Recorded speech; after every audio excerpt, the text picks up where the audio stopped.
Today a slightly different Lovecraft video, but what I want to do is run down my top 5 Lovecraft deities from the universe specifically created by Lovecraft himself.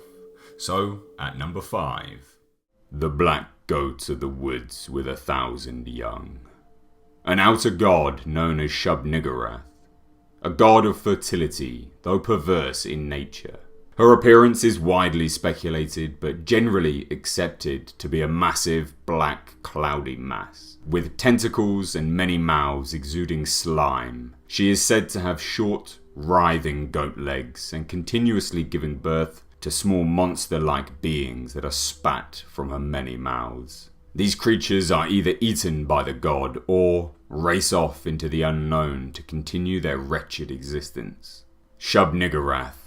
Though not much is known about her, and she isn't prominently featured, she is perhaps the most worshipped of the outer god pantheon. The Hyperboreans, the Movians, Druids, and the people of Sarnath all worship the fertility god, Shub-niggurath. These worshippers of the Black Goat can summon her at any woodland, providing the new moon is present in the sky. Where she is summoned from has been speculated to be the court of Azeroth, her grandfather. Though it has also been theorized she resides deep beneath the planet of Yadith. However, others have also theorized she resides in a completely separate dimension to our own. The worshippers will provide a blood sacrifice to the outer god, and in return, they gain a bountiful harvest and many children. Much like the other outer gods and notable figures in the Lovecraftian mythos, Shub-niggurath is neither evil or good, she simply is. Questions surrounding the morality of her actions cannot be answered, as they are not comprehensible by human minds. She is the mother of 1,000 young, some of which are called her dark young. These are notable in appearance as being horrific, pitch-black monster-like beings, comprised of rope-like tentacles the height of trees, standing on stumpy goat legs with hooves. The trunk of their body has dripping mouths running across it, and they are covered in a green slime. When more than two are present, there is a strong smell, reminiscent to that of an open grave. They are generally found in the deepest and darkest of woods, where the cult and worshippers of Shub perform their rituals. They act on behalf of their mother, accepting the blood sacrifices and offerings, whilst also spreading the faith of their mother across the world. Shub-niggurath is notable for her offspring of Nug and Yeb, which ultimately led to the great Cthulhu coming into existence. Is the Black Goat of the Woods something you're familiar with? And in at number 4, YogSothoth knows the gate. YogSothoth is the gate.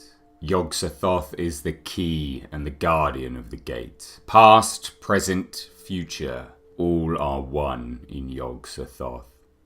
He knows where the old ones broke through of old, and where they shall break through again.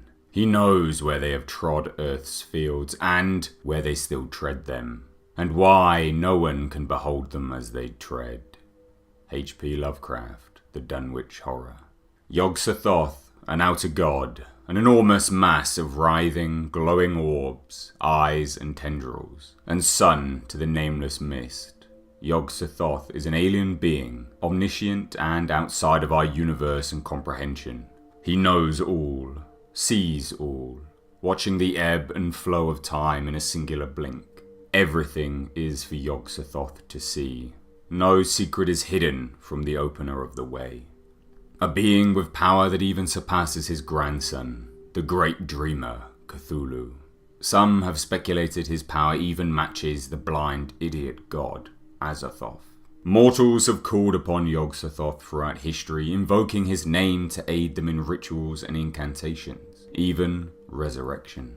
In the small town of Dunwich, YogSothoth was summoned by Mr. Whately. Standing on the top of a hill, in a stone circle, Mr. Whately used the Necronomicon to bring forth the gate, the key, the opener of the way. Once summoned, YogSothoth impregnated Mr. Whately's daughter, Lavinia, fathering 2 children, Wilbur Whately and the Dunwich Abomination.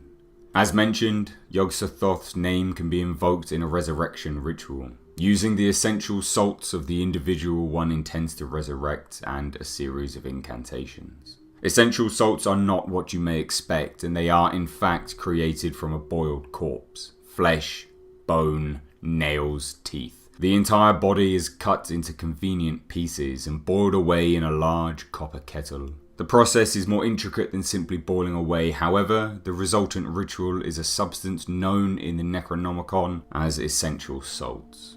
YogSothoth's first appearance is in the novel by Lovecraft, The Case of Charles Dexter Ward. This is by mention alone, and later he would become the prominent force behind the short story, The Dunwich Horror. Although YogSothoth is widely accepted, and even in this video, as being a mass of orbs, eyes and tendrils, he has appeared in something somewhat human in form, though always shrouded in a misty veil. Past this, not much is really known about YogSothoth. However, one thing can be certain. He has seen us, our beginning and our end. He knows us, and all. Are you aware of YogSothoth? Number 3. And through this revolting graveyard of the universe, the muffled, maddening beating of drums, and thin, monotonous whine of blasphemous flutes from inconceivable, unlighted chambers beyond time, the detestable pounding and piping whereunto dance slowly, awkwardly, and absurdly the gigantic, tenebrous ultimate gods, the blind, voiceless, mindless gargoyles whose soul is Nyarlathotep. H.P. Lovecraft, Nyarlathotep. The crawling chaos, Nyarlathotep. An outer god, and offspring of the blind, idiot god, Azathoth. Nyarlathotep is vastly different from the rest of the outer god pantheon in numerous ways. Many of the great old ones seldom appear on Earth or are active among humans. Nyarlathotep, however, is often among us, in the deceptive form of a joyous man, appearing tall and slim. This human form that he takes is just one of 1,000. The other forms are said to be enough to drive a person to total insanity. Being the spawn of Azathoth, he is his servant, tending to the will of the nuclear chaos and enacting his wishes on Earth, even if they are but his dreams. We also feel the will of the other outer gods through Nyarlathotep, being that he is free to roam on our plane of existence, and they are not. His power is immeasurable, the ability to alter his form at will, changing his appearance to better suit his goal and environment. Invulnerable and with strength we cannot fathom, Nyarlathotep is truly a force to be reckoned with. He is also an outer god that has complete understanding of the human language. Every language, in fact. Able to speak with us, shaping us and changing us. With this in mind, it has been suggested that Nyarlathotep is somewhat omniscient. Another interesting variance between Nyarlathotep and his kin is that although the other outer gods simply are, without morality and a clear goal, Nyarlathotep is purposeful in his actions. He chooses to be deceptive, manipulative, and it is even said that Nyarlathotep enjoys spreading madness, death, destruction, and chaos. With this in mind, despite his incredible power, the ability to destroy us all at will, the Earth included, it is unlikely Nyarlathotep will do this. The enjoyment he seems to get from being among us, toying with us, shaping our history with suggestion and coercion, fulfills him, for the time being. If Nyarlathotep becomes bored, however, he tires of his playthings, or if he simply wants to excite himself with our total destruction, we will be extinguished as if we never were. In Nyarlathotep's first appearance, we see him as a tall, swarthy man, reminiscent of an Egyptian pharaoh, this being how he became known to some as the pharaoh. In this story, Nyarlathotep walks the earth, displaying his otherworldly, outer god powers. Magic, some may consider it. As he does this, he begins gaining followers. The more time spent in his company, and the followers began having no concept of the reality around them. The world is not what it was, and ultimately, these followers become an army of servants for the crawling chaos, Nyarlathotep. As I began releasing my Cthulhu Mythos videos, I received countless comments asking me to cover Nyarlathotep next. He is a favourite among many, it seems, and I can definitely see why. Interestingly, H.P. Lovecraft seemed to favour the outer god as well, being that he appears the most in his stories throughout his works. The inspiration for this creation came around following a nightmare. In this extremely vivid and horrendous dream, a letter came to Lovecraft which read, "Don't fail to see Nyarlathotep if he comes to Providence. He is horrible. Horrible among anything you can imagine, but wonderful. He haunts one for hours afterwards. I am still shuddering at what he showed." To add, Lovecraft has commented stating, "I had never heard the name Nyarlathotep before, but seemed to understand the allusion. Nyarlathotep was a kind of itinerant showman or lecturer who held forth in public halls and aroused widespread fear and discussion with his exhibitions. These exhibitions consisted of two parts. First, a horrible, possibly prophetic cinema reel, and later some extraordinary experiments with scientific and electrical apparatus. As I received the letter, I seem to recall that Nyarlathotep was already in Providence. I seem to remember that persons had whispered to me in awe of his horrors, and warned me not to go near him. But Loveman's dream letter decided me. As I left the house, I saw throngs of men plodding through the night, all whispering affrightedly, and bound in one direction. I fell in with them, afraid yet eager to see and hear the great, the obscure, the unutterable Nyarlathotep. Number 2 might surprise you, however, when number 1 rolls around, you will not be disappointed. If I say that my somewhat extravagant imagination yielded simultaneous pictures of an octopus, a dragon, and a human caricature, I shall not be unfaithful to the spirit of the thing. A pulpy, tentacled head surmounted a grotesque and scaly body with rudimentary wings. It presented a monster of vaguely anthropoid outline, but with an octopus-like head whose face was a mass of feelers, a scaly, rubbery-looking body, prodigious claws on hind and fore feet, and long, narrow wings behind. This thing, which seemed instinct with a fearsome and unnatural malignancy, was of a somewhat bloated corpulence. H.P. Lovecraft, The Call of Cthulhu. Cthulhu, a massive being of monstrous appearance, a great old one, the Great Sleeper. Cthulhu came into existence from Nug, the offspring of Yog-Sothoth and shub-niggurath, the outer gods. Bringing forth Cthulhu into the universe on the planet Vul, Cthulhu would later mate with Idyar and have 4 offspring. Then, travelling to Earth, not alone he came with the Starspawn, shape-shifting beings that, when in their true form, bear an uncanny resemblance to the Great Old One, though not much is known about them. The Starspawn worship the Great Old One, and it has long been theorized whether Cthulhu himself created these beings as his true offspring, or they were just coincidentally similar in appearance. Either way, the Starspawn would build the sacred stone city of Urlier, somewhere in the South Pacific Ocean. The Nightmare Corpse city of Urlier was built in measureless eons behind history by the vast, loathsome shapes that seep down from the dark stars. There lay great Cthulhu and his hordes, hidden in green, slimy vaults. The city is often characterized by its strange shape and patterns worked into the architecture, made from a green stone unlike any other on Earth. Cthulhu and the Starspawn were not welcome visitors to Earth, however, and they would be resisted by the Elder Things. A long war raged between the two groups, and eventually, the Elder Things would retreat into the ocean after an agreement was made. The Starspawn of Cthulhu was to have access to the new, recently formed landmass of Earth, and the Elder Things were given dominion over the more ancient landmass, along with the oceans and the Antarctic continent. The Starspawn and Cthulhu were free to roam Earth, which they did. At some point, Cthulhu entered into a deep hibernation, dreaming endless dreams and slumbering somewhere within Urlier. Cthulhu, though in hibernation, was not lost to the world, and in their dreams he was able to communicate to humanity through their evolution and development, planting the seeds and growing the cult of Cthulhu. Whether the Elder Things planned what came next or not isn't known, but the recently formed landmass would eventually sink back into the ocean. The Starspawn of Cthulhu were banished to the sea, and along with them, most of their sacred stone city, the Nightmare Corpse city of Urlier.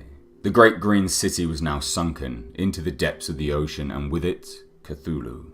The great dreamer now awaits with his starspawn, influencing humanity and growing the cult of Cthulhu until the time is right. The city itself has risen from the ocean throughout history, though never for very long, and it always sinks to the depths again.